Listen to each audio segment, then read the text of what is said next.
Musim ini PSS Sleman kembali mengawali musim dengan start yang kurang baik. PSS hanya mengumpulkan 12 poin dari 11 laga awalnya di BRI Liga 1 musim ini. Terbaru, PSS Sleman kembali harus kalah di kandangnya sendiri dari Persita Tangerang dengan skor 1-2. Kekalahan itu membuat langkah PSS untuk menghadapi laga-laga selanjutnya semakin berat. Jika tidak segera bisa diatasi, bukan tidak mungkin kesalahan di musim lalu akan kembali terulang di musim ini. Berikut kami rangkum beberapa faktor dan kronologi buruknya performa PSS di awal musim ini. Di turnamen pramusim Piala Presiden, sebenarnya PSS berhasil menampilkan performa apik dan menjanjikan. Meski hanya diperkuat satu pemain asing, namun anak asuh Seto Nurdiantoro mampu tampil apik dan memberikan banyak kejutan. PSS mampu melaju hingga babak semifinal dengan materi pemain yang belum 100%. Kehadiran 3 pemain asing baru diharapkan mampu menyempurnakan dan menjadi tumpuan permainan PSS di musim ini. Namun hingga laga ke-11 musim ini, hampir semua pemain asing PSS tampil flop dan gagal menunjukkan permainan terbaiknya.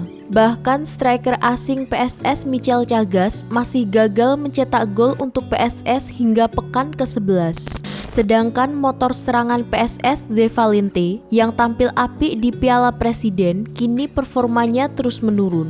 Terlebih PSS juga dihantam badai cedera pemain di awal musim ini. Hal itu membuat tim pelatih harus terus memutar otak dengan keterbatasan pemain.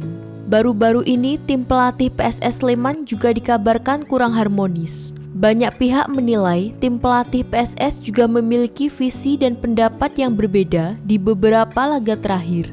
Hal itu terlihat di laga PSS melawan Persita di Stadion Maguwoharjo tadi malam. Tak seperti pertandingan-pertandingan sebelumnya, pelatih kepala PSS Seto Nurdiantoro terlihat hanya duduk di bench pemain sepanjang pertandingan. Sedangkan 2 asisten pelatihnya terlihat lebih dominan dan berdiri di pinggir lapangan memberikan instruksi.